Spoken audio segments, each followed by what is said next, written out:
See, the team looks very balanced, as of now. Of course, the individuals will have to take the kind of responsibility or the roles that they have in the side. But overall, if you look at the full team, there are replacements of a few players. If they get injured or if they go through a really bad patch. Other than that, it looks like a team that is very settled. Also, depending on the condition, if we get wickets that are slightly more on the slower side, that we also have the option of getting in maybe in place of Hardik if it's really needed at that point of time. Bowlers को मैं हमेशा ये बोलता आया हूँ कि specially इस format में कि जो आप बॉल डालने जा रहे हो वो सिर्फ आपको पता होता है कि आप कौन सा बॉल एग्जीक्यूट करने वाले हो एंड अकॉर्डिंग टू दैट आपको अपनी टीम सेट करनी चाहिए बिकॉज इट्स वेरी डिफिकल्ट कि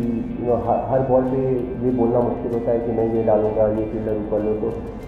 एज अ कैप्टन आपको बॉलर पे ट्रस्ट करना होता है अगर एक पर्टिकुलर जैसे लेट्स से अगर वो आउटसाइड ऑफ यॉर्कर डाल रहा है बट